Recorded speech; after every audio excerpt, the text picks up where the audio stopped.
with Reptile Tool Works. I'll talk loud, we're outside, but Kentucky has not given us a good day to film this, but I want to talk for just a minute about the Gevedome. For years, I have had a set of plasma drop plates cut that are then folded up. You add 2x4s, you build yourself a great greenhouse, you build yourself a great small wood-covered shed, or you build yourself an outstanding blacksmith shop by merely putting one piece of tin up with a stovepipe through and then wrapping the thing in heavy plastic and stapling it on, okay? Been a staple of ours for a while. I used to do this every year in my learn shops, okay, and it was wonderful and it gave me a real hands-on, but I've got some people asking for a discussion about how to put them together and a little bit of how-to, so I don't want to run too long, but let me explain, okay?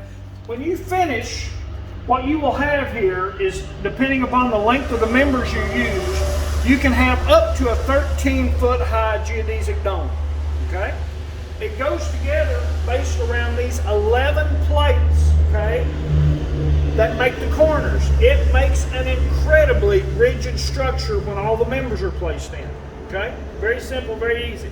So what you do though is, and I'm going to deconstruct it in just a second, but when you have the 11 plates ready and bent, they come flat, you bend them up, okay? You have 1/4 inch hardware here. I'll show you the hardware in just a second. You have 1/4 inch hardware here. Now, the length of the hardware is dependent upon whether you're using a 2x2 or a 2x4. Now what we do is we take a 2x4 and rip it so that it is 1.5 inches by 1.75 inches approximately. Then we put it on edge and it makes a really nice structure. Now you really can't go over about 8 feet on these members or they get too flimsy, okay? It's just not designed for that. But if you put in 8-foot members, all of a sudden this building balloons up and becomes huge, okay? So come in here and take a look at a plate in position first, okay? And then I'm going to deconstruct it and take it apart, okay? You see how it sits in here? Now the ones on the bottom, okay, have one hole in them, and the reason for it is so you can anchor it down, all right? So if I pull the nuts off of this hardware, all right, real quick.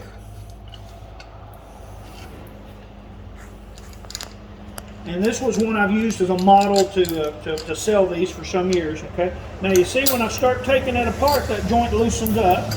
But there I go, I'll remove it, okay? And this is the plate. Now it comes flat, and what you do is you take a pair of pliers and you bend this 90 degrees and bend that ear 90 degrees, bend all the ears 90 degrees, and then you bend it up, okay? And you look, you bend it up until all those are flat on a flat surface, see? When they're flat across the back right there, that gives you your angle, okay? Now what I do when I put one of these together is I will come in and I will start with the center plate, put these in finger tight, then I will build this top ring out of members, okay?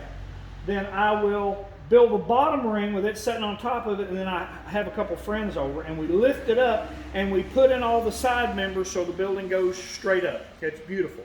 Then you can come in, if you use a stud length 2x4, you have just enough room on this panel to rip a 4x8 sheet of plywood across corners diagonal and turn it so you can put it right here. On most of our structures, we go ahead and put a small, or a 2x2 runner from here up to this center and merely screw it in so it supports whatever you're using on the side of it. It makes a great greenhouse, and you can build a blacksmith shop just like that out of one and have it working and not have to worry about burning it down or anything, okay? So, there's that. The holes here, people often ask, the holes come up and are placed in place so that when you put the bolt in, I'm hole, I'll be like that. When you put the bolt in, this 2x4 comes even right here, okay? And often what I'll do is just tell them if you'll hold the plate up there, bring it up flush on the end, that'll be your first setup for putting the corners together on the plate, okay? 11 plates make a structure. Now, once you remove a plate, okay, you cost it some structural stability, but honestly, they are just an absolutely great small structure. They're beautiful, they go up fast, and probably the coolest thing is several times I've just cut the plastic off one, taken the bolts out, put it in the back of a truck, not too big, driven it somewhere else and set it back up, okay? They're a beautiful structure and they're fun to go together, but to reiterate, take your plates, Bend all your tabs up, then bend your plate down till you generate a flat surface right here, okay? Bend all 11 of them, put them in, put the top together, okay? Put the bottom together and it turns at an axis to it, and then come back and start putting in the side members, and before you know it, you've got a Gevedome. All right? Makes a great chicken hut too. Had a lot of people buying the cover them with chicken wire and use them as a thing out in the yard. They just lift them up and pick them and move them. 3 people, 4 people can pick up an assembled 13-footer and move it wherever you need to as long as it's not covered. You can put doors on them. I've had people use them for tents, yurts, whatever. So really great little thing. And we do sell the 11 plates, okay? And if you buy a set of plates, I will put in the one set of instructions we've got. They're a little bit light, but it'll help you get started a little bit and get them put together. Okay? Thanks. Have a great day.